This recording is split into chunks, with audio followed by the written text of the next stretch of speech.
Welcome back to my channel. আশা করছি তোমরা সবাই খুব ভালো আছো। তো আজকে তোমাদের সাথে আমি একটা ছোট্ট মিনি ব্লগ শেয়ার করব। তো এটা ছিল আমাদের ফার্স্ট ডে ইন কম্বোডিয়া। আর টু বি অনেস্ট, কম্বোডিয়া কিন্তু প্রচণ্ড গরম ছিল আর আমরা সকাল সকাল লেট হয়ে গেছিলাম। তাই এখানে আমি তোজোকে গাড়ির মধ্যেই খাইয়ে দিচ্ছিলাম, ঝটপট করে আমি খাবার নিয়ে চলে এসেছিলাম। তো ফার্স্ট যে ডেস্টিনেশন ছিল সেটা হচ্ছে এখানকার সিম রিপের সব থেকে ফেমাস, ইভেন ওয়ার্ল্ডের সব থেকে ফেমাস টেম্পল, যেটা হচ্ছে 12th সেঞ্চুরির তৈরি হয়েছে এবং ওয়ার্ল্ডের সব থেকে বড় মনুমেন্ট।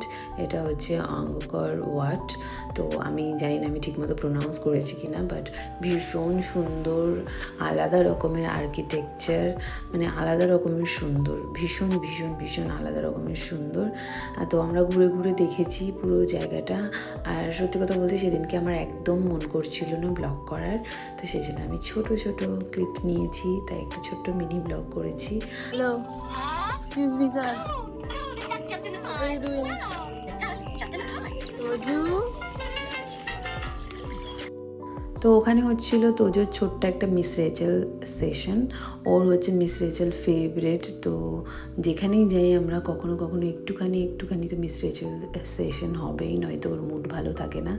তো যাই হোক, তো এখানে আমরা আবার কন্টিনিউ করছি ঘোরা। দেখতেই পাচ্ছ প্রচণ্ড গরম ছিল সত্যি কথা বলতে, মানে ডিসেম্বর মাসে এরকম গরম হতে পারে আমি কোনো জায়গায় এত জায়গায় ঘুরেছি কোনো দিন দেখিনি, বাট অসম্ভব রকমের গরম ছিল। বাট তবুও জায়গাটা এতটাই সুন্দর ছিল যে সব কিছু মিলিয়ে ভালো লাগছিল। আলাদা রকমের আর্কিটেকচার, মানে আলাদাই।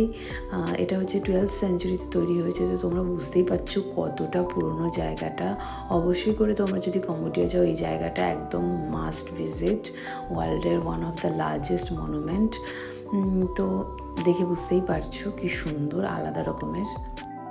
এখান থেকে অনেকটা টাইম লেগেছিলো এখানে আমাদের এটা দেখতে। তো আমাদের খিদে পেয়ে গেছিলো, তো আমরা এখান থেকে সোজা চলে গেছিলাম লাঞ্চ করতে।